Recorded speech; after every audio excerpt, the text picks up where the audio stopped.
नमस्कार। व्यक्ति विषय र विशेषमा यहाँहरूलाई स्वागत छ। म नयन सापकोटा। यो कार्यक्रम तपाईले नेपाल एफएम र रेडियो क्यान्डिड मार्फत पनि प्रत्यक्ष सुन्न सक्नुहुनेछ। आजको यो श्रृङ्खलामा हामीसँग विश्लेषक तुलानारायण शाह हुनुहुन्छ।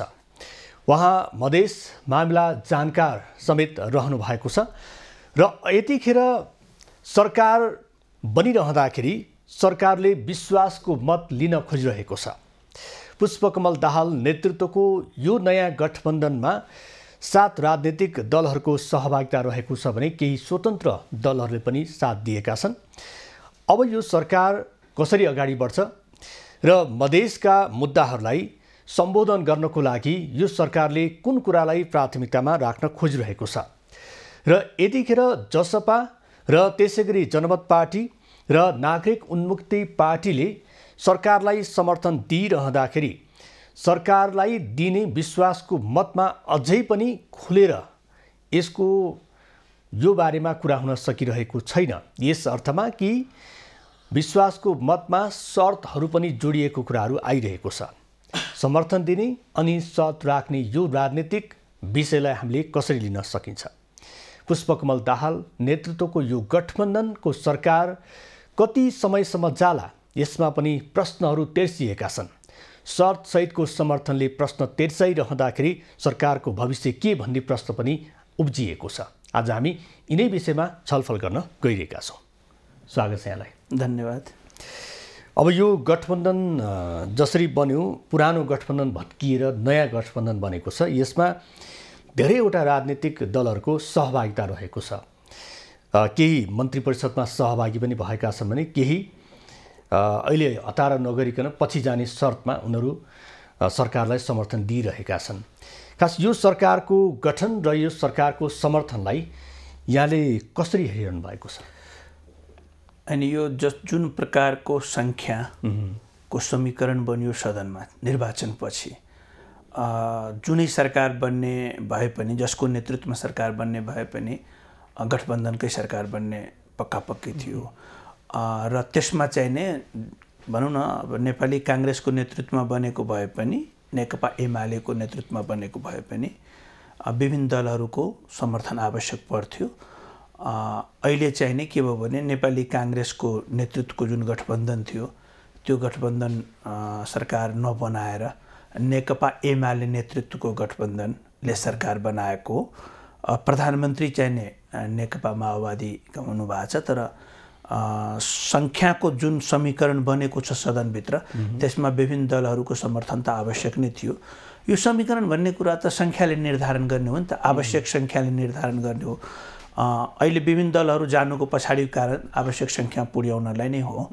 त्यसैले स्वाभाविक हो, जब पार्लियामेन्ट तपाईँको हङ हुन्छ, जब कुनै एउटा दलको समर्थन, एउटा दलको बहुमत हुँदैन, त्यति बेला हुने भनेको राजनीति यस्तै हो, गठबन्धनको राजनीतिमा यस्तै हुने हो। यो नयाँ गठबन्धनलाई चाहिँ यहाँले कसरी हेर्नुभयो? जस्तो यो अप्रत्याशित भयो कि यो चाहिँ पहिल्यै चाहिँ बनाउनै थियो कि होइन? अब यो त पुरानो कुरा भइसक्यो। सुरुमा धेरैको अपेक्षा थिएन यस्तो खालको, तर अब माओवादीका नेताहरूले दुवैतिर आफ्नो डिल गरिराखेका थिए स्वाभाविक रूपमा, र उहाँहरूको अगाडि अर्को विकल्प थिएन। जुन हिसाबले नेकपाको विभाजनपछि प्रचण्ड नेतृत्वको समूहले, पार्टीले नेपाली काङ्ग्रेसलाई समर्थन गरेर सरकारमा लग्यो र उहाँहरू बिचमा चाहिँ एउटा सहमति पनि भएको थियो चुनावपछि प्रचण्ड नेतृत्वमा सरकार बन्ने। त्यहाँबाट नेपाली काङ्ग्रेस ब्याक भएपछि यो अवस्थामा पुगेको राजनीति। त्यसैले यो प्रचण्डको अगाडि अर्को विकल्प थिएन। अब नेपाली काङ्ग्रेस किन ब्याक भयो आफ्नो वचनबाट, त्यो उहाँहरूको खोजीको विषय हो। यसो हेर्दाखेरि अस्वाभाविक जस्तो देखिन्छ यो गठबन्धन, तर माओवादीको कोणबाट हेर्दाखेरि वा नेकपा एमालेको कोणबाट हेर्दाखेरि र नेपाली काङ्ग्रेस, तीनटा मेन प्लेयरहरूलाई राखेर हेर्ने हो भने नेपाली काङ्ग्रेस चुकेको देखिन्छ, नेकपा एमाले बाजी मारेको देखिन्छ, अथवा आफ्नो हातबाट गुमेको राजनीतिलाई फेरि फर्काउन सफल भएको देखिन्छ, र माओवादीको अगाडि विकल्प थिएन। त्यसैले माओवादीले जे गरेको छ त्यति नै गर्नुपर्ने थियो, त्यो गरेको ठिकै हो जस्तो लाग्छ। भनेको कङ्ग्रेसले चाहिँ जोखिम किन मोल्यो त? उसले पुष्पकमल दाहाललाई प्रधानमन्त्री नदिएर उसले यो प्रकारको जोखिम किन मोलिरहेछ? मलाई लाग्छ काङ्ग्रेसका नेताहरूमा एउटा खालको ओभर कन्फिडेन्स उहाँहरूमा आयो कि प्रचण्ड त जानै सक्दैन ओलीसँगको सम्बन्ध अत्यन्त चिसो भएको छ, अत्यन्त भनौँ न मित्रवत छैन, घुमिफिरी हामीसँगै आउँछन् भन्ने उहाँहरूलाई लाग्यो होइन।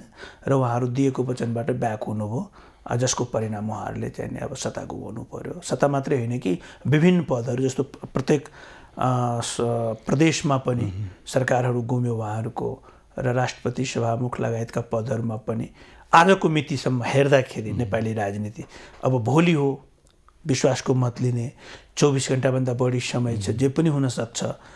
तर आजको मितिसम्म हेर्दाखेरि त काङ्ग्रेसले आफ्नो अल्छीपनको कारण र अलिकति चाहिने अहङको कारण सत्ता गुमाएको देखिन्छ। यो विश्वासको मतमा चाहिँ जुन समर्थन अहिले पुष्पकमल दाहालले प्राप्त गरिरहनु भएको छ, यो समर्थनमा तलमाथि हुन सक्ने सम्भावना कतिको देख्नुहुन्छ तपाईँले? अब हेर्नुहोस्, हामीले चाहिने जुन समय सीमा निर्धारण गरिएको थियो राष्ट्रपति कार्यालयबाट, जुन समय दिएको थियो, त्यो समय सीमाको दिनसम्म पनि 5 गतेको दिउँसो बिहानसम्म पनि हामी के अधिकांश मानिस के बुझिरहेको थियो भने नेपाली काङ्ग्रेस नेतृत्वको गठबन्धनले नै सरकार बनाउँछ। तर एकाएकी खेल परिवर्तन भयो होइन। त्यसैले यो एउटा पार्टीको बहुमत नभएको संसदमा अप्रत्याशित खेलहरू हुने गर्छन्। एउटा पार्टीको बहुमत भएको संसदमा पनि हामीले अप्रत्याशित खेलहरू देखेका छौँ विगतमा नेपालमै। 2 जना सांसद अनुपस्थित भइदिएर नेपाली काङ्ग्रेसको सरकार ढलेको होइन। 36 जना सांसद आफ्नै पार्टीका सांसदहरू अनुपस्थित भइदिएर चाहिँ नीति तथा कार्यक्रम पारित नभएको। त हाम्रै संसदभित्र पनि अनेक प्रकारका प्रयोगहरू भइसकेको छ र उदाहरणहरू हाम्रो सामु छ। अब 24 घण्टाभन्दा बढी समय बाँकी छ, प्रचण्डजीले नै विश्वासको मत पाइहाल्नुहुन्छ भन्ने कुराको ग्यारेन्टी गर्न त सकिन्न। आजको बिहानीसम्मको जे जस्ता समाचारहरू प्रकाशमा आएका छन्, जे जस्ता कुराहरू सुनिन्छन्, त्यसको आधारमा हामीले भन्नुपर्दा चाहिँ नि प्रचण्डजीले विश्वासको मत पाउनुहुन्छ कि जस्तो लागिरहेको छ। अहिलेको आधार चाहिँ बलियो छ, अहिलेसम्म त देखिएको छ। विश्वासको मत प्राप्त गर्न सम्भावना बढी छ। तर नेपालको राजनीतिले यस्तो खालको दृष्टान्त विगतमा प्रस्तुत गरिसकेको छ कि त्यो दृष्टान्तलाई हेर्ने हो भने चाहिँ यहाँ जे पनि हुन सक्ने सम्भावना पनि छ। त्यो सम्भावना जहिले पनि रहन्छ, त्यो सम्भावना जहिले पनि जहाँको पनि राजनीतिमा रहिरहने कुरा भयो होइन। त्यो त अब भइसकेपछि मात्रै, भोलि विश्वासको मतको छिनोफानो भइसकेपछि मात्रै भन्ने कुरा हो। आजको मितिसम्म हेर्दाखेरि प्रचण्डजीको सरकारले कम्फोर्टेबल मेजोरिटी पाउने सम्भावना देखिन्छ, जुन हिसाबको समीकरण बनेको। अब अहिले चाहिँ जनमत र नागरिक उन्मुक्ति पार्टी बिचको चाहिँ कार्यगत एकता भनेर त्यो खालको सहमति पनि गरिएको छ, त्यो एउटा छ। अर्कोतर्फ नेकपा माओवादी केन्द्र र नेपाल समाजवादी पार्टी डाक्टर बाबुराम भट्टराईको त्यहाँ पनि एक प्रकारको एकता गर्ने भनेर 2 दल बिचका शीर्ष नेता बिच त्यो खालको सहमति गरिएको छ। अर्को यता के छ भने जसपा र नेकपा यस पनि कता कता एकतातर्फ उन्मुख भएको हो कि भन्ने त्यसरी चाहिँ हेरिएको पनि छ होइन। यो यतिखेरको समयमा यो एकताको सबैले चाहिँ यो विषयलाई चाहिँ अगाडि ल्याउनुको पछाडि तपाईँले के देख्नु भएको छ? यसमा यो एलायन्स अथवा यो एकताको प्रसङ्गले यो गठबन्धनलाई समस्यामा पार्न सक्छ अथवा यो गठबन्धनलाई चाहिँ बलियो बनाउन यो एकताको प्रयास भइरहेछ? अनि यो गठबन्धनसँग सम्बन्धित त कुरा हो, तर गठबन्धनलाई बलियो बनाउनु भन्दा पनि आफू बलियो बन्ने, आफ्ना एजेन्डाहरूलाई सम्बोधन गराउनको लागि यो ध्रुवीकरणहरू भइराखेको छ। सबैले राजनीति त सबै पार्टीले आफ्नो आफ्नो एजेन्डाको लागि, आफ्नो सङ्गठन बलियो पार्नको लागि र सत्तामा आफू साझेदारीलाई अलिकति अझ बलियो पार्नको लागि नै खेल्ने हो। राजनीति त खेल त्यस्तो हो नि त। तपाईँले उल्लेख गर्नुभएको 3टा प्रसङ्गमा पहिलो प्रसङ्ग चाहिँ डाक्टर बाबुराम भट्टराईको जुन माओवादीसँगको एकीकरण छ, त्यो त औपचारिकताको लागि मात्रै भइराखेको हो। निर्वाचन अगाडि नै उहाँहरूले चाहिँ माओवादीकै निर्वाचन चिन्ह लिएर डाक्टर बाबुराम भट्टराईको पार्टीका सदस्यहरूले चुनाव लडिसकेको हो। त्यस एक प्रकारले चाहिँ एकीकरण भइ नै सकेको हो। अब यो प्रोसेसमा लाने होइन, औपचारिकता पुरा गर्ने कामहरू भइराखेको छ जस्तो लाग्छ। दोस्रो चाहिँ नि तपाईँको उपेन्द्रजीको र माधव नेपालजीको बिचको जुन एकीकरणको चर्चा छ। यो निर्वाचनपछि बनेको समीकरण, आएको गणित, प्राप्त भएको गणित, ती पार्टीहरूमा प्राप्त भएको गणितले निर्माण गरेको परिस्थिति हो। उहाँहरू दुवैजना कस्तो भयो भने अब प्रचण्डजी र माधव नेपालजी सँगै मिलेर केपी ओलीको विरुद्धमा उहाँहरू लडेको हो। सडकमा सँगै हुनुहुन्थ्यो उहाँहरू। शेरबहादुर देउवालाई प्रधानमन्त्री बनाउनेमा पनि सँगै दुवैजना नेताले प्रयास गरेका थिए। तर अब प्रचण्डजी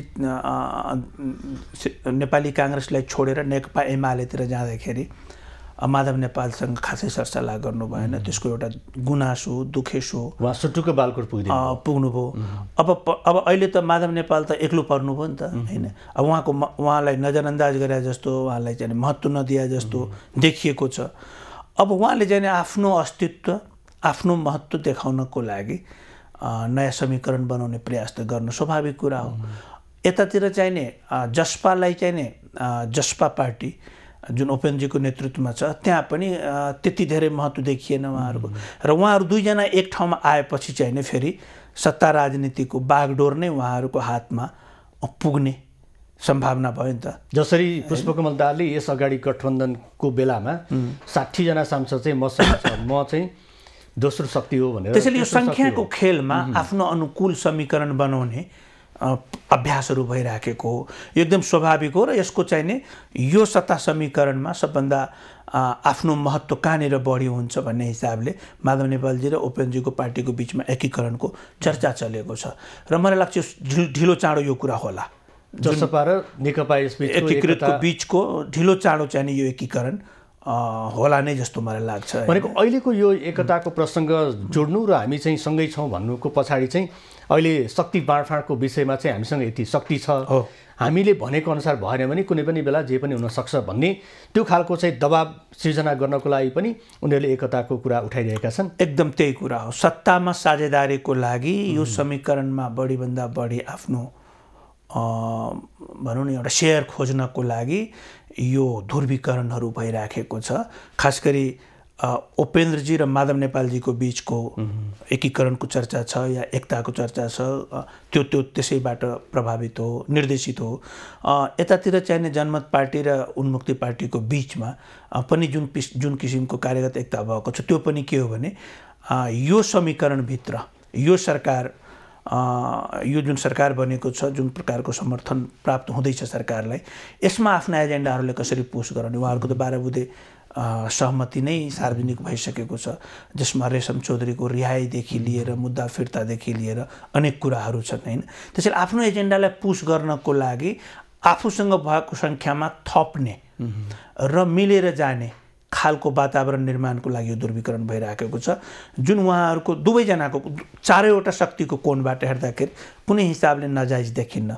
ओपेनजी र माधव नेपालजीको बिचको एकीकरणले पनि उहाँहरूको आफ्नो महत्त्व बढ्ने हो, पार्टीले बढी सेयर पाउने हो भने जनमत र उन्मुक्ति पार्टी बिचको गठबन्धनले पनि उहाँहरूको एजेन्डा अगाडि बढ्ने हो हैन, र सत्तामा राम्रोसँग सेयर पाउने हो। भनेको पुष्पकमल दाहाल त एकदमै थिचाइमा पर्नु हुँदो रहेछ। अब यो त कमजोर पार्टीको प्रधानमन्त्री भएपछि त यो तालमेल मिलाउनु नै प्रमुख कुरा हो। किनभने यहाँ अब दुईवटा दल मिलेर एउटा चाहिँ एक खालको एकता गर्ने कुरा र शक्ति बाँडफाँडमा उनीहरूले दबाब सिर्जना गर्ने कुरा। अर्को एक्लै चाहिँ चुनावबाट आएका राष्ट्रिय स्वतन्त्र पार्टी र राप्रपाको पनि त्यहाँ त्यो खालको दबाब छ भने यसलाई यो चुनौतीलाई चिर्नको लागि पुष्पकमल दाहाल कतिको सक्षम बन्न खोजिरहनु भएको छ अथवा कतिको उहाँलाई दबाबलाई चाहिँ उहाँले चिर्न सफल हुनुहुनेछ तपाईँले? उहाँको प्रमुख जिम्मेवारी नै अहिले त्यो भयो। गठबन्धनको सरकारमा कुनै पनि प्रधानमन्त्री, गठबन्धनको प्रधानमन्त्री को प्रमुख जिम्मेवारी अथवा चुनौती भन्नुहोस्, यो गठबन्धनका सदस्यहरूलाई, गठबन्धनका सदस्य दलहरूलाई मिलाएर लानुमै हुन्छ। यो चाहिँ सबभन्दा ठुलो जिम्मेवारी हुन्छ।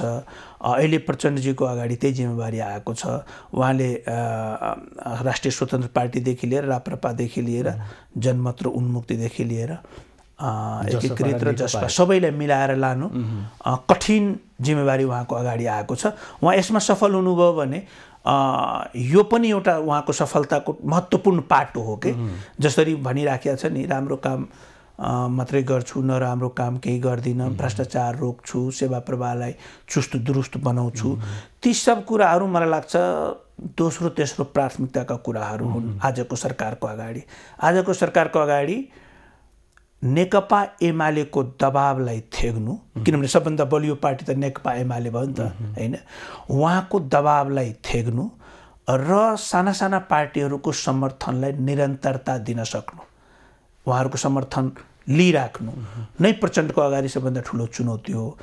यति मात्रै गर्यो भने पनि मलाई लाग्छ नेपाली जनताको लागि ठुलो उपलब्धि हुनेछ, किनभने राजनीति स्थायित्व पनि नेपालको राजनीतिको सदाबहार एउटा एजेन्डा रहेको छ नि त। सरकारको स्थायित्व, स्थिर सत्ता, त्यो मात्रै भइदिए भने पनि आम मानिसले राज्यका निकायहरूबाट जे जसरी सेवा पाएका छन्, पाइआएका छन्, औपचारिक अनौपचारिक लेनदेन वा स्वच्छ रूपमा, कमसेकम त्यो त पाइराख्ने हो। सत्ता छिटो छिटो परिवर्तन भएपछि त त्यो आम मानिसमा समस्याहरू थपिँदै गएका हुन् नि त, जाने हो नि त। त्यसैले उहाँ स्थिर भएर 2.5 वर्ष वा 2 वर्षको जुन सहमति भएको छ त्यतिन्जेलसम्म प्रचण्डको सरकार चलिदियो भने पनि अरू कुरा केही नभए पनि नेपाली जनताको लागि राहत नै हुने हो। अब हामीले चाहिँ के बुझ्ने, एउटा चाहिँ यो गठबन्धन यस्तो अवस्थामा बनेको छ, नेकपा माओवादी केन्द्र कमजोर, उसले चाहिँ सांसद सङ्ख्या उपलब्ध गरेर प्रधानमन्त्रीको नेतृत्व उसले सम्हालिरहेको छ। नेकपा एमाले जुन पहिलाको कुरा उसले बिर्सियो अथवा उसले सम्झिरहेको छ त्यो आफ्नामा छँदैछ। पुष्पकमल दाहाल प्रचण्डलाई यतिखेर यो सबै राजनीतिक दललाई म मिलाएर लिएर जान सक्छु भन्ने उहाँले अठोट लिएर चाहिँ यो भइरहेछ कि अब एकचोटि प्रधानमन्त्री बन्यो, प्रधानमन्त्री बनेपछि जे होला जो होला भनेर उहाँ अगाडि बढिनु भएको छ? होइन, यसलाई जसरी भने पनि भयो, जो प्रधानमन्त्री बन्ने भए पनि आजको नेपाली संसदमा जुन प्रकारको समीकरण बनेको छ, जुन प्रकारका दलहरूको सङ्ख्या निर्धारण भएको छ निर्वाचनबाट, जो प्रधानमन्त्री भए पनि त्यस उहाँलाई चाहिँ तालमेल गर्नुपर्ने चुनौती चाहिँ नि थियो नै। अब त्यसमा चाहिँ नि केपी ओली भएको भए पनि उहाँलाई पनि कसै न कसैको समर्थन चाहिन्थ्यो, शेरबहादुर देउवा भए पनि कसै न कसैको समर्थन चाहिन्थ्यो, प्रचण्डजी हुनुभएको छ उहाँलाई पनि समर्थन चाहिन्छ। त्यसैले यो गठबन्धनको संस्कृतिमा गठबन्धन जब हाम्रो लागि बाध्यता छ, हामी चाहिँ नि गठबन्धन बिना अगाडि बढ्न सक्दैनौँ भने प्रधानमन्त्री वा संयोजक भनौँ, यो गठबन्धनको संयोजक र गठबन्धनको नेतृत्व गर्ने प्रधानमन्त्रीको यो कला त हुनुपर्छ, उहाँमा यो क्षमता त हुनुपर्छ विभिन्न दललाई मिलाएर लाने। यो सजिलो काम नहोला तर यसको विकल्प चाहिँ छैन नेपाली राजनीतिमा, जो प्रधानमन्त्री भए पनि हैन। अब हाम्रो एउटा सोचाइ के छ भने ठुलो दलको मानिस प्रधानमन्त्री भयो भने उसलाई कम अप्ठ्यारो हुन्थ्यो भन्ने, जस्तो नेपाली काङ्ग्रेस भएको भए सम्भवतः कम अप्ठ्यारो हुन्थ्यो भन्ने, तर गठबन्धन त गठबन्धनै हुन्थ्यो नि त हैन। त्यसैले यो जोसुकै प्रधानमन्त्री भए पनि गठबन्धनको व्यवस्थापन चुनौती हुन्थ्यो नै।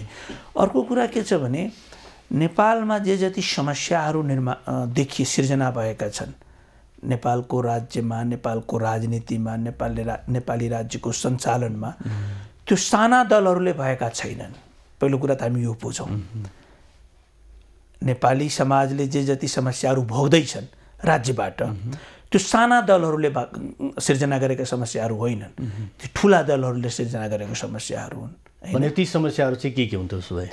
त्यो के हो भने प्रत्येक सरकार गठन भएको 5-6 महिनामा ठुला ठुला भ्रष्टाचारका मुद्दाहरू सतहमा आउने, कुनै पनि सरकारले काम गर्दाखेरि आम मानिसको जीवनस्तरमा परिवर्तन भएको महसुस नहुने, कुनै पनि सरकारले जस्तोसुकै बहुमतको होस्, अल्पमतको होस्, गठबन्धनको होस्, सरकारले काम गर्दा पनि नेपालको जुन राज्य संरचना छ, सेवा प्रवाह गर्ने निकायहरू छ, त्यसमा सेवा प्रवाह गर्दाखेरि कुनै प्रकारको सहजता आम मानिसले अनुभूति गर्न नसक्ने, यी समस्याहरू हुन्। यसलाई एकदम छोटकरीमा भन्नुपर्दा नेपाली राज्य संरचनाको 2 शब्दमा यो अत्यन्त भ्रष्ट राज्य संरचना देखिएको छ र अदक्ष। भ्रष्टाचार गरेर पनि सेवा प्रवाहलाई सहज गर्न पाएको भए, सकेको भए, आम मानिसले जस्तो पासपोर्टको लागि लाइन लागेको छ, त्यहाँ भ्रष्टाचार रोकिएर त भएको होइन नि, त्यो त होइन। कुन निकायमा भएको छ म त्यतातिर जान चाहन्न, त्यो हामीसँग प्रमाण पनि छैन, तर नेपालको जताततै पनि अनौपचारिक रूपमा लेनदेनबाट काम भइराखेको त हामी सबैले बुझेका छौँ नि त त्यो रोकिएर त भ्रष्टाचारमा बच्चाहरूलाई लाइन लाग्नु परेको छैन नि त त्यो त सबै भइराखेको छ त्यसका बावजुद पनि नेपाल जहाँ जहाँ जानुस् त्यही लाइन लाग्नु परेको छ पासपोर्ट लिनलाई जानुस् त्यहाँ लाइन लाग्नु परेको छ हस्पिटलमा जानुस् त्यहाँ लाइन लाग्नु परेको छ एउटा बच्चालाई विदेश पढ्न जानु छ उसलाई एनओसी लेटर लिनु छ त्यहाँ लाइन लाग्नु परेको छ जहाँ पनि हैन यो सब कुराहरूमा के छ भने यो सब कुराहरू भनेको के हो भने राज्य अदक्ष भएको इनएफिसिएन्ट भएको सेवा प्रवाहलाई सहज गर्न नसकेको हैन सो नेपाली राज्यको दुईटा आधारभूत चरित्रगत समस्याहरू छ यसमा चाहिँ अब हामीले राज्य हो अध्यक्ष राज्य यसलाई कसरी लिने तपाईले जुन राज्य प्रणालीको जुन एउटा चाहिँ असक्षमताको प्रश्न उठाउनु भयो नि सेवा प्रवाहमा चाहिँ उनीहरू चुकिरहेको कुरामा र यो सेवा प्रवाहमा चुकिरहँदाखेरि यसलाई चाहिँ अब सुल्झाउनु पर्यो यो समस्यालाई चाहिँ समाधान गर्नु पर्यो भनेर प्रधानमन्त्री पुष्पकमल दाहालले निर्देशन समेत दिएको कुराहरू हामीले सुनिरहेका छौँ त्यसको पालना हुने नहुने अर्को ठाउँमा छ यो नेतृत्व हामी चुकिरहेका जस्तो देखिरहेका छौँ कि अथवा जुन प्रशासनिक क्षेत्रमा काम गर्ने नेतृत्व चाहिँ चुकिरहेको हेर्नुहोस् मैले त्यही कुरा म भन्दै थिएँ कि मेरो पोइन्ट के हो भने कि नेपालमा साना दलहरूको कारण यति ठुला ठुला समस्याहरू सिर्जना भएको होइन यो कुरा पहिला बुझ्नु पर्यो नेपालमा ठुला दलहरूले गएको 30 वर्षदेखि नेपाली कांग्रेस एमाले माओवादीले नै नेपालको सत्ता सञ्चालनमा प्रमुख भूमिका खेलेको छ नि त अरु साना दलहरू त एउटा दुईटा सहभागी मात्रै भएका एउटा दुईटा मन्त्रालय पाएका होलान् चारवटा मन्त्रालय पाएका होलान् त्यसैले समस्याको सर्जक ठुला दलहरू हुन् यो कुराको पहिलो कुरा त यो कुरा को रियलाइजेसन हुनु पर्यो ती दलहरुमा हैन मैले भन्न खोजेको के भने साना दलहरुको व्यवस्थापनको कारण नेपालमा समस्या बढ्ने होइन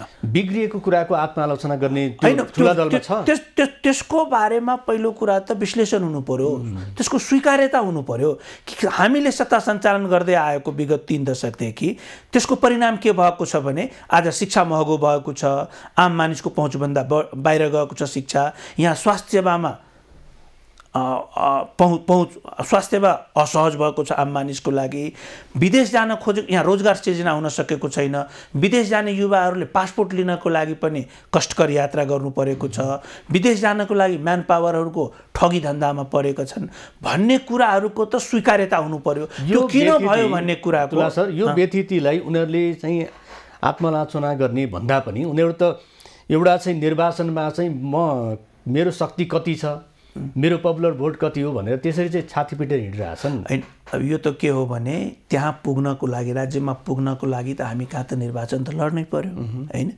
निर्वाचन पनि लड्नु समस्या भएन निर्वाचन त लड्नै पर्छ ठुलो दल हुनु सानो दल हुनु त्यो स्वाभाविक कुरा हो तर नेपालको राजनीतिको जुन एउटा तबका छ नेतृत्वलाई कन्ट्रोल गरेर बसेको छ नेपाली राजनीतिलाई नियन्त्रण गरेर बसेका त नेपालमा 10-20 जना नेताहरू नै हुन् उहाँहरुमा यो कुराको स्वीकार्यता भएन आम मानिसको जुन दैनिक जनजीवनमा भोगिराखेको समस्याहरू हाम्रै कारणले सिर्जना भएका हुन् हामी यसको लागि जिम्मेवार छौं र यसको समाधानको लागि गम्भीरतापूर्वक सोच्नुपर्छ भन्ने कुराको चेत भएको देखिएको छैन मैले भन्न खोजेको यति मात्रै कुरा हो अब यो ब्युरोक्रेसी पनि यसमा जिम्मेवार होला यसमा जुडिसियरी पनि जिम्मेवार होला सेक्युरिटी एजेन्सीहरू पनि जिम्मेवार होला व्यापारिक क्षेत्र पनि जिम्मेवार होला तर यसको मूल जड हो त राजनीति कि त राजनीतिले नजानेर व्यापारीहरूको हितमा प्रयोग भए जनताको अहितमा प्रयोग भए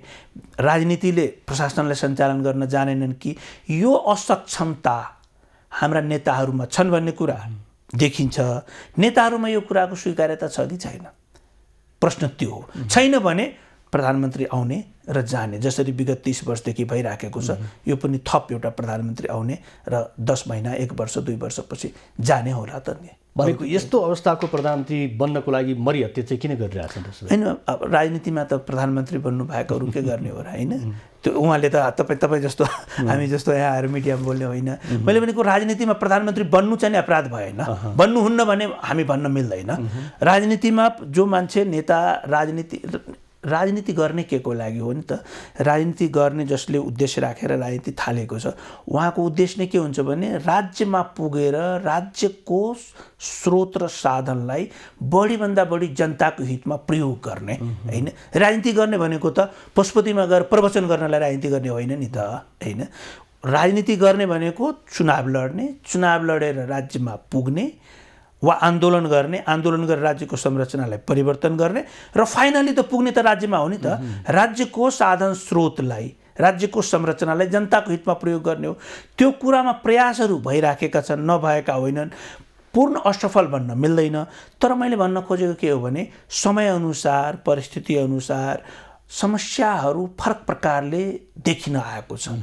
यो चुनौतीहरूलाई समयमा नेतृत्वले बुझेनन् र आम मानिसमा निराशाको जुन एउटा निराशाको अवस्था सिर्जना भएको छ त्यसलाई आशामा परिणत गर्न सक्ने नेतृत्व आएन भने त्यो नेतृत्व असफल हुने हो। यो नेतृत्वको असफल र सफलताको प्रसङ्ग एकैछिन जोडौँला।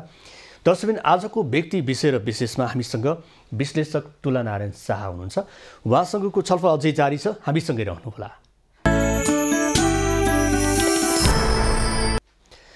व्यक्ति विषय र विशेषमा आज हामीसँग विश्लेषक तुलानारायण शाह हुनुहुन्छ। तुला सर, अब यो अघि नेतृत्वको सफलता र असफलताकोमा राजनीति गर्ने भनेको राज्य सञ्चालनको लागि र राज्य सञ्चालन सँगसँगै चाहिँ जनतासँग जोडिएका विविध पक्षमा चाहिँ जनतामुखी कार्यक्रम चाहिँ उनले ल्याउन सक्यो अथवा जनताको सेवा प्रवाहमा ऊ सफल भयो भने मात्र त्यो नेतृत्व सफल भएको ठानिन्छ होइन। अहिले पुष्पकमल दाहाल तेस्रो पटकको प्रधानमन्त्रीको यात्रामा रहनुभएको छ। यो यात्रामा उहाँलाई अब सफल नेतृत्व बन्ने अथवा असफल नेतृत्वको एउटा पगरी गुत्ने त्यो कुन अवस्थामा तपाईँ देख्नुहुन्छ? अब यो पहिले चाहिँ यसको बारेमा कुनै ज्योतिष जस्तो भविष्यवाणी गर्नु त्यति ठिक त हुन्न। पनि तर अब यसलाई यसरी बुझ्नु पर्यो कि पुष्पकमल दाहाल अब प्रधानमन्त्री भइसकेपछि उहाँले भोलि विश्वासको मत पाउनु होला भन्ने मेरो अनुमान छ। पाइसकेपछि अब उहाँलाई त्यसपछि चाहिँ नै उहाँलाई कसैले यो भन्दैन कि तपाईँ चाहिँ 32 जना माननीय सांसदहरू भएको मात्रै पार्टीको प्रधानमन्त्री हो वा 138 जनाकै तपाईँ तपाईँको पार्टीले 138 सिट पाएको त्यसकारण तपाईँ बलियो प्रधानमन्त्री हो भनेर त कसैले भन्दैन हैन। त्यसपछि उहाँको क्षमता, उहाँको आफ्नो शैलीमा निर्भर गर्ने हो उहाँको सफलता हैन।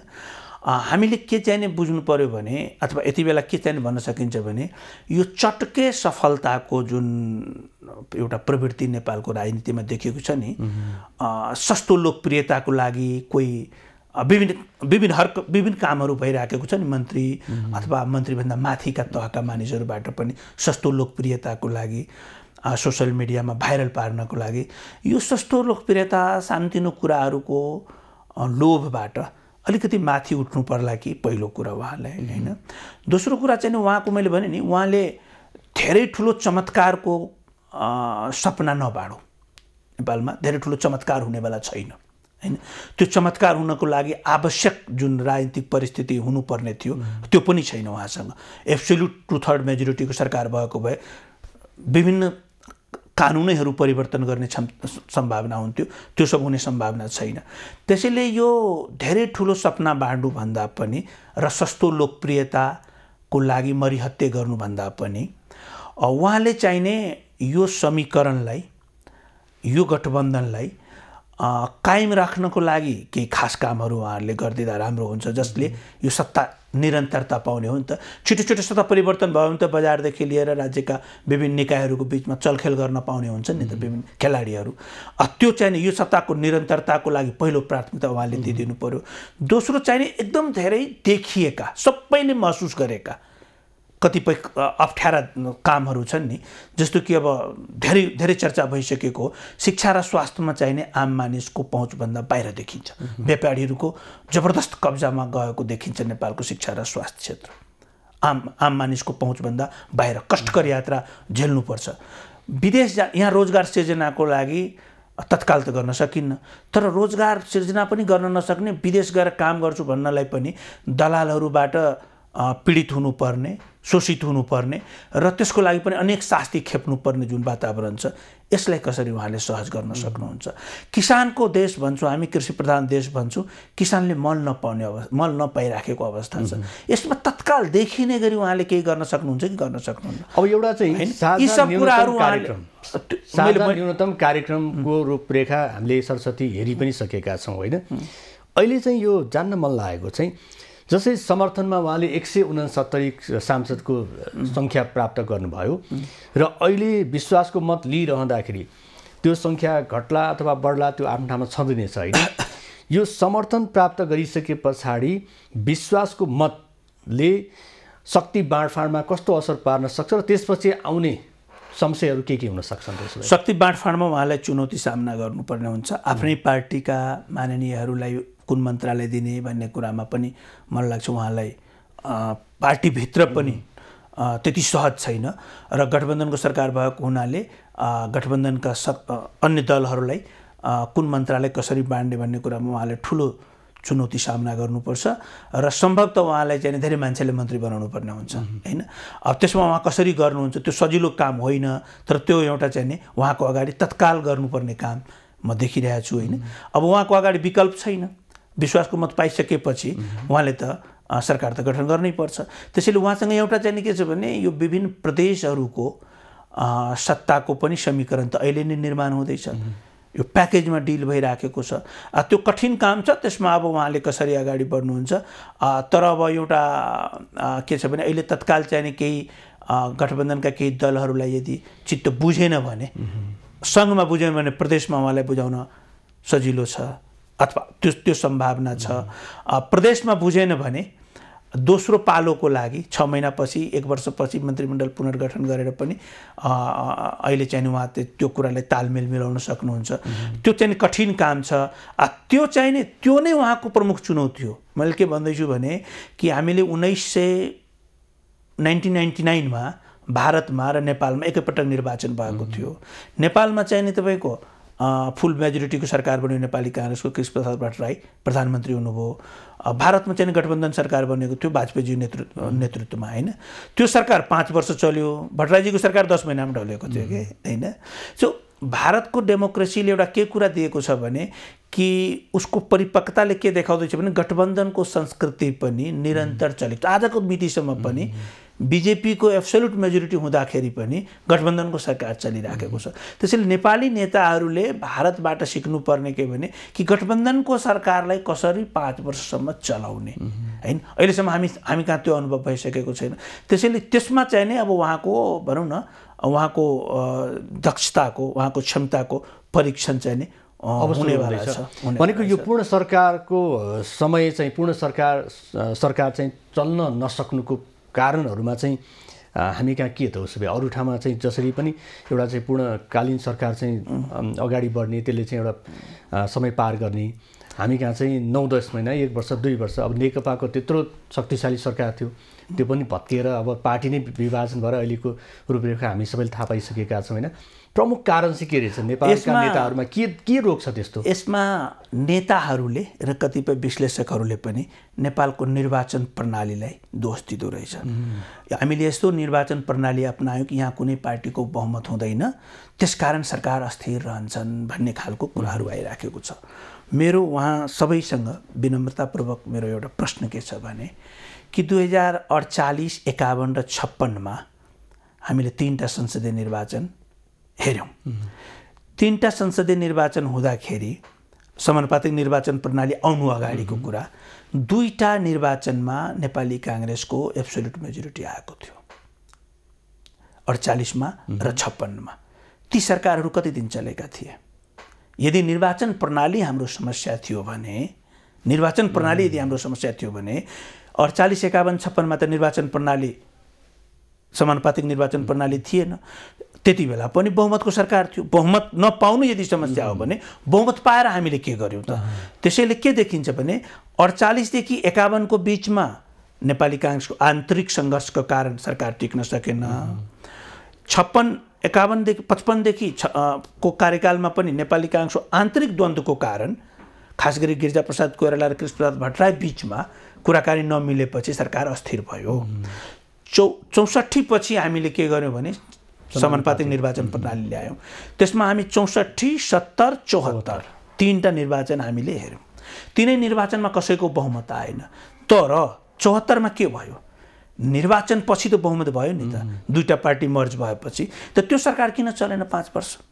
यदि निर्वाचन प्रणाली हाम्रोमा समस्या भएको भए त 48 को पनि, 56 को पनि, 74 को पनि सरकार नचलेको, पूर्ण कार्यकाल नचलेको त निर्वाचन प्रणालीको कारण, त्यो निर्वाचन प्रणाली त त्यसो भए के कारणले त्यो सरकार चल्न सकेन भन्दाखेरि हामी स्पष्ट रूपमा के देख्दैछौँ भने ठुला ठुला नेताहरूको बीचमा द्वन्द्व छ, सत्ताको साझेदारीमा कुरा नमिल्दो रहेछ। यो कुरा आजको तपाईको टेलिभिजन मार्फत यो प्रश्न हामीले छलफल गर्नुपर्छ कि यो प्रणालीगत समस्याको कारण जुन हामीले प्रणालीलाई दोष दिँदैछौँ नेपालको राजनीतिक अस्थिरताको, त्यो होइन नि त। त्यसो भए नेपाली राजनीतिमा अस्थिरताको कारण पार्टीभित्रको, फेरि दुईटा पार्टीको बिचमा होइन, पार्टीभित्रको नेतृत्वहरूमा जुन प्रकारको महत्त्वाकांक्षा हुन्छ र आफ्नै समकालीन नेताहरू बीचमा सत्ता साझेदारीमा जुन उदासीनता देखिन्छ, बेला बेलामा बेइमानी देखिएको छ, आफूले दिएको वचनबाट पछाडि फर्किने प्रवृत्ति देखिएको छ, त्यो नेपाली राजनीतिको समस्या हो नि त।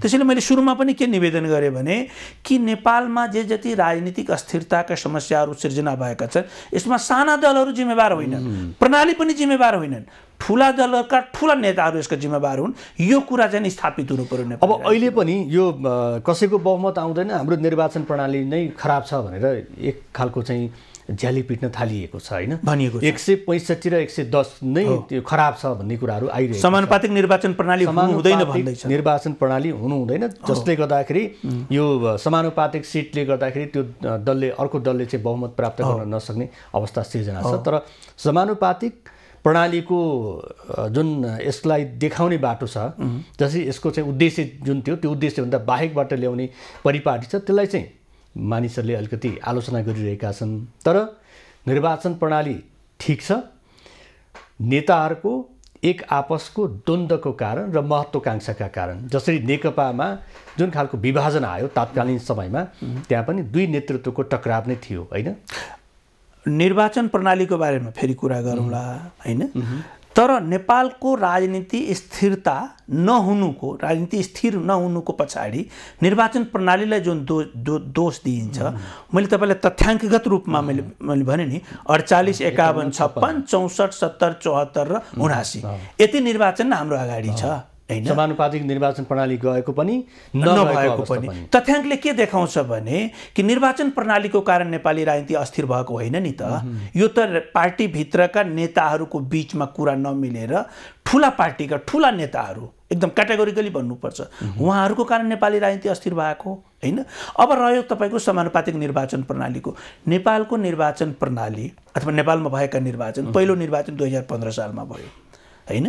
दलको आधारमा, र त्यसपछि पञ्चायतमा निर्दलीय निर्वाचनहरू भए विभिन्न प्रकारले, र 48 देखि यता चाहिँ 7औं निर्वाचन भए। यो सबै निर्वाचनको प्रत्यक्षतर्फको परिणामलाई एक ठाउँमा राखेर विश्लेषण गर्ने हो भने तपाईँले समानुपातिक निर्वाचन प्रणाली आवश्यक छ कि छैन भन्ने कुरामा पुग्नुहुन्छ। के देखिन्छ भने प्रत्यक्षतर्फको निर्वाचन प्रणालीको परिणाम एक ठाउँमा राखेर हेर्दाखेरि 2015 सालदेखि अहिलेसम्मको यहाँ महिला दिदीबहिनीहरू बहुत कम निर्वाचन चुनाव, बहुत कम निर्वाचन भन्दाखेरि हामी के गर्छौँ भने नेपाली मतदाताहरूले महिलाले पनि महिलालाई चुनाव नदिँदो रहेछ नि त। त्यसैले यो पुरुषहरूको वर्चस्व भएको निर्वाचन प्रणाली देखियो। 33% चाहिँ यता समानुपातिक, त्यो त समानुपातिकबाट जाने हो नि त, होइन? मैले ट्रेन्डको कुरा गरेको, समस्या कहाँनिर भयो, किन समानुपातिक निर्वाचन प्रणाली चाहियो? आज यदि समानुपातिक निर्वाचन प्रणाली नभएको भए नेपालको संसदमा महिलाहरूको यति उपस्थिति हुन्थ्यो? हुँदैन थियो, शून्य नै हुन्थ्यो हो। दोस्रो, नेपालको मतदाताहरू जातको आधारमा मत दिँदो रहेछ। दलितलाई चुनावै नजिताउने, दलित समुदायका मानिसहरू चुनाव नजित्ने। यसपटक पनि 165 मध्ये 1 जना चुनाव जित्नु भएको छ भनेपछि उहाँहरूलाई प्रतिनिधित्व कसरी गराउने? समानुपातिक निर्वाचन प्रणाली नराख्यो भने उहाँहरूको संसद हो कि होइन? उहाँहरूको यो देश हो कि होइन? होइन? समुदायको हिसाबले तपाईँ हेर्नुभयो भने मधेसी, आदिवासी जनजाति, थारू, मुस्लिम समुदायका मानिसहरू पहाडका जनजाति समुदायका मानिसहरू त्यहाँबाट मात्रै चुनाव जित्दो रहेछ जहाँनिर उनको जनसङ्ख्या छ, ती समुदायको जनसङ्ख्या छ। भनेपछि यदि उहाँहरू चुनाव कम जित्दो रहेछ भने उहाँहरूलाई संसदमा कसरी पुर्याउने? कि एक जातका मानिसहरू मात्रै संसदमा पुग्ने? त्यसैले समानुपातिक निर्वाचन प्रणाली, नेपालको निर्वाचन प्रणाली नेपाली समाजको मत हाल्ने जुन तौर तरिका छ त्यसबाट उब्जिएका समस्याहरूको समाधानको लागि ल्याएको निर्वाचन प्रणाली हो नि त समानुपातिक निर्वाचन प्रणाली। त्यसभित्र सम्भ्रान्त परिवारका महिला गए महिलाका नाममा, त्यो त पार्टीभित्रको कुरा हो, त्यो पार्टीलाई दण्डित गर्न सक्छन् मतदाताहरूले हैन। एकदम सम्भ्रान्त र चुनाव जित्न सक्ने पुरुषहरू मधेसीको कोटामा गए, जनजातिको कोटामा गए, त्यो त अर्को वर्ष मतदाताले त्यसलाई परिणाम देखाउने हो। तर यो निर्वाचन प्रणाली नै गलत छ भन्ने कुराको जुन भाष्य निर्माण हुँदैछ, यो सीमान्तकृतहरूको विपक्षमा यो भाष्य निर्माण हुँदैछ। यो भाष्यभित्र धुर्त्याइ लुकेको छ र शोषणको चाहिने निरन्तरताको लागि यो भाष्य निर्माण भइराखेको छ। मेरो पोइन्ट त्यो हो। भनेको समानुपातिकलाई जसरी दोष दिइएको छ त्यो दोष दिनुभन्दा अगाडि समानुपातिक निर्वाचन प्रणालीमा जो समावेश छन्, कसरी समावेश गरिएको छ, त्यहाँ कसले चाहिँ गलत गरिरहेको त्यो कान समाउने काम चाहिँ गर्नु पर्यो। समानुपातिक निर्वाचन प्रणालीबाट जुन एउटा चाहिँ अल्पमतमा परेका अथवा चाहिँ प्रतिनिधित्व नभइरहेका क्षेत्र अथवा समुदायको व्यक्तिहरू अथवा त्यहाँ संसदमा प्रवेश गर्ने बाटो चाहिँ बन्द गर्नुहुन्न भन्ने तपाईँको मान्यता रहेको छ। यो नेपाली राजनीतिको समानुपातिक निर्वाचन प्रणाली नेपाली राजनीतिको स्थिरताको वा अस्थिर बनाउने कारक होइन, जसरी त्यसलाई चाहिँ व्याख्या गरिन्छ एकदम। अब चाहिँ यहाँले मैले सोध्न खोजेको अर्को विषय के हो भने तात्कालीन समयमा नेकपा एमाले र माओवादी केन्द्रबीचको एकता भएर बनेको नेकपाको बेलामा पनि यो खालको समस्या सिर्जना भयो भने अहिले त फेरि उनीहरू छुट्टा छुट्टै दल मार्फत चाहिँ गठबन्धन गरिरहेका छन्। अब नेकपा एमाले र माओवादी केन्द्रबीच चाहिँ के भयो भने मिलन हुन सक्छ, के भयो भने चाहिँ यो चाहिँ त्यसमा बेमेल हुन सक्छ? एकदम क्याटेगोरिकली भन्छु होइन। यस अगाडि के भएको थियो भने केपी शर्मा ओली र पुष्पकमल दाहाल बीच सहमति भएको थियो। आधा नेकपा एमाले सरकार चलाउने, ओलीजीले चलाउने आधा समय प्रचण्डजीले चलाउने। जब प्रचण्डजीको पालो आयो कुरा मिलेन, ओलीजी दिन मान्नु भएन, त्यही सुनेको हामी हैन। यो खेल यस्तै खेल 72 सालमा भएको थियो। संविधान घोषणासम्म नेपाली काङ्ग्रेसको नेतृत्वमा सरकार रहने, संविधान घोषणा भइसकेपछि सुशील कोइरालाजीले सरकार हस्तान्तरण गर्ने हैन ओलीजीलाई, उहाँ पनि मान्नु भएन। भयो के भने ओलीजी चुनाव जितेर आउनुभयो, संसदीय भोटिङ हुँदाखेरि प्रचण्डजीको साथमा उहाँ चुनाव जित्नुभयो। सुशील कोइरालाजी त्यति बेला ब्याक हुनुभयो आफ्नो दिएको वचनबाट अथवा सहमतिबाट। फेरि 10 महिनापछि प्रचण्ड र ओलीजीको बिचमा सहमति भएको थियो, चुनाव चाहिने भनौँ न यति दिनपछि चाहिने ओलीजीले हस्तान्तरण गर्ने प्रचण्डलाई। त्यति बेला पनि ओलीजीले प्रचण्डलाई हस्तान्तरण गर्नु भएन। प्रचण्ड नेपाली काङ्ग्रेससँग मिलेर सरकार सत्तामा जानुभयो। पछि फेरि एकता गर्नुभयो, फेरि पनि ओलीजीले हस्तान्तरण गर्नु भएन। अब अहिले के भएको छ भने प्रचण्डजीले 2.5 वर्षपछि हस्तान्तरण गर्नुहुन्छ कि गर्नुहुन्न भन्ने कुराको खेल छ। त्यसैले मैले भने एकदम ठुला पार्टीका ठुला नेताहरूमा समस्या छ। उहाँहरू बारम्बार आफ्नो वचनबाट पछाडि फर्किनुहुन्छ। अहिले नेपाली काङ्ग्रेसले त्यही गरेको नेपाली काङ्ग्रेसकै अर्का नेताले भनिराख्नु भएको छ। रामचन्द्र पौडेलजीले भन्नुभयो नि कि शेरबहादुरजीले वचन दिनुभएको थियो प्रचण्डलाई, त्यहाँबाट उहाँ ब्याक हुनुभयो हैन।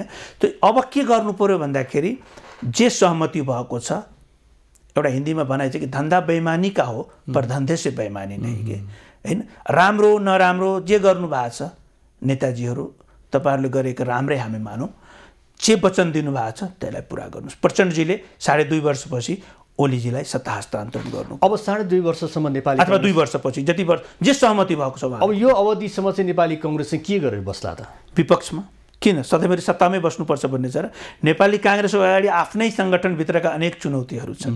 नेपाली समाजमा बदलिँदै गएको सम्बन्ध, जुन हिसाबले नेपाली समाजमा विभिन्न समुदायहरू बीचको सम्बन्ध बदलिएको छ लैङ्गिक सम्बन्ध बदलिँदैछ, पुस्ताहरू बिचको सम्बन्ध बदलिँदैछ। त्यसलाई सम्बोधन गर्ने गरी नेपाली काङ्ग्रेसलाई 21औं शताब्दीको एउटा युवाहरूको पार्टी बनाउनु ठुलो चुनौती त नेपाली काङ्ग्रेसको अगाडि आफै उभिएको छ। त्यसैले नेपाली काङ्ग्रेस विपक्षमा बस्नै हुँदैन भन्ने के छ र? विपक्षमा बसेको छ, राम्रोसँग बसोस्, सङ्गठन निर्माण गरोस्, नेपाली समाजका जे जल्दा बल्दा समस्याहरू छ त्यसको बारेमा सरकारलाई खबरदारी गरिराखोस् र ती समस्याहरूको बारेमा जनतासँग मिलेर समाधानको लागि काम गरोस्। नेपाली काङ्ग्रेस सधैँभरि सत्तामा रहनुपर्छ भने के छ र? 30 वर्षदेखि सत्तामा रहेको होइन नेपाली तर ऊ त भनिरहेको छ कि जसरी नेकपा शक्तिशाली पार्टीलाई पनि हामीले 3 टुक्रामा विभाजित गरिदियौँ, हामीसँग त त्यो खालको शक्ति छ भनेर उसले पटक पटक भनिरहेको छ। अहिलेको अवस्था त्यस्तो छ? त्यस्तो कुराहरूमा नलागौँ। नेपाली काङ्ग्रेस आफै पनि त खण्डित भएका हुन् नि त, सधैँभरि एकै रहेका हुन् र नेपाली काङ्ग्रेसको बहुमतको सरकार आफ्नै कारणले बारम्बार ढलेको छ नि त। त्यो पार्टीहरूको आन्तरिक कुरा हो होइन, त्यो कुनै नेताले भन्ने कुरामा धेरै टिका टिप्पणीको विषय बनाउनु हुँदैन। नेपाली काङ्ग्रेस आफ्नै कारणले विपक्षमा पुगेका हुन्, अरूको कारणले होइन। अरूको कारणले होइन। अब अर्को कुरा चाहिँ विपक्षको भूमिका राम्रोसँग गरोस् नेपाली काङ्ग्रेस। हाम्रो चाहना त्यो हुन्छ, नेपाली जनताको चाहना त्यो हुन्छ। विषय छ नि, मधेसको विषय चाहिँ अलिकति डाइभर्ट भएको अथवा अर्कै पक्षसम्म पुगेको, अथवा यो मधेसको मुद्दालाई चाहिँ जसरी उठान गरिएको थियो त्यसरी बैठान हुन सकेन। त्यसलाई चाहिँ सत्ता स्वार्थमा मात्रै उनीहरूले लिए, एउटा विषय देखाए, विषयान्तर गर्न थाले। त्यो कारणले गर्दाखेरि त्यहाँको विषय चाहिँ अर्कै पक्षमा गयो भनेर भनिरहेका छन्। यो विषयलाई यहाँले कसरी हेर्नु भएको? हेर्नुहोस्, मधेसमा भएको के हो? मधेसले 2062-63 पछि 63मा आन्दोलन गर्यो र नयाँ शक्ति आफ्नो जनसङ्ख्यालाई सङ्गठित गर्दै, आन्दोलन मार्फत सङ्गठित गर्दै नयाँ पार्टीको रूपमा जन्म दियो। मधेसमा भएको त्यो हो। उनका मधेसका केही खास एजेन्डाहरू थिए जसलाई अन्तरिम संविधानमा स्वीकार गर्ने, सम्बोधन गर्ने प्रयास भएको थियो। अन्तरिम संविधानमा स्वीकार गरिसकेपछि संविधान सभा मार्फत जुन संविधान बन्यो त्यसमा त्यसलाई संस्थागत गर्नुपर्ने थियो। 64 देखि 72सम्म, 65 देखि 72सम्म दुईटै संविधान सभाको कार्यकालमा जो मधेसी दलहरू आन्दोलनको नाममा स्थापित भएका थिए र यी मुद्दालाई सम्बोधन गराउँछु भनेका थिए, उहाँहरू चाहिने मुद्दालाई सम्बोधन गराउनुभन्दा पनि, संविधानमा आफ्नो मुद्दा परोस् भन्नुभन्दा पनि सत्ताको राजनीतिमा अल्मलिनु भयो। एकदम छोटकरीमा म तपाईँलाई भन्दैछु। ती को थिए त? मधेसी जनअधिकार फोरम थिए, तराई मधेस लोकतान्त्रिक पार्टी थिए, सद्भावना पार्टी थिए। 10 वर्षसम्म उहाँहरूको मोनोपोली चल्यो मधेसको राजनीतिमा। जे जति मत पाएको थियो, मधेसी समाजमा सबै पार्टीले मत पाइराखेको छ, तर मधेसी पहिचानको नाममा, मधेसी आन्दोलनको नाममा यी 3टा दलले मत पाएका थिए। यी 3टा दलका नेताहरू संविधानमा आफ्ना मुद्दालाई संस्थागत गराउनु भन्दा पनि सत्तामा बढी रमाउनु भयो र त्यसको बावजुद पनि 74 को चुनावमा विशेष परिस्थितिको कारण फेरि ती दलले मत पाए हैन। तर यो 5 वर्ष उहाँहरूले प्रदेशमा पनि सरकार सञ्चालन गर्नुभयो, केन्द्रमा पनि सत्तामा रहनुभयो। उहाँहरूको अब के भयो भने यो मोनोपोलीको मात्र होइन, यसलाई एब्युसिभ पोलिटिक्स भन्छ। म जे गरे पनि हुने दादागिरीको राजनीति उहाँहरूले गर्नुभयो। मधेसको नाममा मत पाउने, तर अब मैले मत पाइसकेपछि मै ठेकेदार हुँ, मैले जे गर्दाखेरि तिमी प्रश्न गर्न पाउँदैन भन्ने खालको भनौँ न एकदम घिन लाग्दो राजनीति उहाँहरूले गर्नु। त्यसको परिणाम के भयो भने, म सकाउँदैछु, त्यसको परिणाम के भयो भने मधेसका जनताले नयाँ शक्तिलाई रोजे। त्यो जनमत पार्टीको रूपमा आएको छ हैन। जनमत पार्टीको उदय उपेन्द्र यादव नेतृत्वको पार्टी, महन्त ठाकुर नेतृत्वको पार्टीको विकल्पमै भएको, यसमा कुनै दुविधा रहनुहुन्न। र उहाँहरूले के को राजनीति गर्थ्यो भने आन्दोलन गर्यौँ, संहिता दिलायौँ, त्यसकारण तिमीहरू हामीलाई भोट देऊ भनेर भनिराख्ने। त्यसपछि के गर्छु भने उहाँसँग रोडम्याप थिएन। यसलाई अझ सजिलो गरी भन्नुपर्दा राजनीति रूपान्तरणको लागि उहाँसँग रोडम्याप थियो। त्यो त 63 देखि लिएर 72 सम्ममा भयो। 72 पछि मधेसी समाजको अगाडि मधेसी दलहरूसँग रोडम्याप थिएन। त्यो रोडम्याप नभएपछि उहाँहरूले के गर्नुभयो? भ्रष्टाचार गर्न थाल्नुभयो, उहाँहरूले मोनोपोली गर्न थाल्नुभयो, दादागिरी गर्न थाल्नुभयो। त्यसको विकल्पमा सामाजिक रूपान्तरणको रोडम्याप लिएर जनमत पार्टी आए र त्यसको विकल्पमा मानिसले जनमत पार्टी भनेको मधेसको मूलधारका पार्टीहरूको पोल्टामा भएको जुन भाग छ त्यो जनमत र नागरिक उन्मुक्तिको पोल्टामा गयो भन्न मिल्छ। अब नागरिक उन्मुक्तिको उदय फरक प्रकारले भएको। नागरिक उन्मुक्ति जहाँनिर उदय भएको छ त्यहाँ मधेसी पार्टीहरूको जनाधार थिएन। त्यो प्राविधिक कारणले गत निर्वाचनमा रेशम चौधरीजी राजपा पार्टीबाट जितेको हो। राजपाको जनाधार भएर उहाँ जितेको होइन। रेशम चौधरी जित्नु नै थियो, उहाँ जित्नुभयो, उहाँ राजपाको टिकट लिनुभएको थियो। जनमत पार्टी के अरे राष्ट्रिय नागरिक उन्मुक्ति पार्टीको उदय थारू जनविद्रोहको अनुमोदन हो। थारू जनविद्रोहलाई जसरी नेपाली राज्यले दबाउन खोजेको छ अहिलेसम्म, त्यहाँका समाजले वर्चस्वशाली समुदायले जसरी नेपाली राज्यको नेपाली सत्ताको दुरुपयोग गरेर थारूहरूमाथि दमन गरिआएको छ, त्यसको विरोधमा हामीले गरेको विद्रोह ठिक हो, जनमतबाट पनि हामी चाहिँ त्यसको अनुमोदन गर्छौँ भनेर त्यो सन्देश दिएको काठमाडौँलाई हैन। उन्मुक्ति पार्टीको उदय, जनमत पार्टीको उदय चाहिने मधेसको नाममा राजनीति गरिराखेका शक्तिहरूको राजनीति दादागिरी शैलीको भयो, त्यसको विकल्पमा आएको हो। अब मूलधारका मधेसवादी पार्टी भनौँ होइन, उनीहरूको भूमिका चाहिँ अब गौण हुँदै गइरहेको कुरा चाहिँ हामी स्वीकार्न सक्छौँ होइन। उनीहरूलाई चुनौती दिने शक्तिहरू आएको, उनीहरू सुध्रिनु पर्यो। समाप्त हुन्छ म भन्दिनँ। सुध्रियो भने चाहिँ त्यसले आफ्नो आकार चाहिँ लिन सक्छ। डेमोक्रेसीमा त्यही त हुने हो। हस्, हामीसँग समय सकिएको छ। यहाँको यो महत्त्वपूर्ण समय र विचारको लागि धेरै धेरै धन्यवाद छ यहाँलाई। हस्, धन्यवाद। दर्शकबिन, उहाँ हुन्थ्यो विश्लेषक तुलानारायण शाह। देशको राजनीति र यससँग जोडिएका विविध पक्ष, सरकार निर्माणमा समर्थन र विश्वासको मत र सँगसँगै यो सरकारको आयुको सन्दर्भमा पनि हामीले कुराकानी गर्यौँ। आजको समय सकिएको छ। खबरभित्रको खबरको लागि हेर्दै रहनुहोला एभी न्युज खबर। नमस्कार।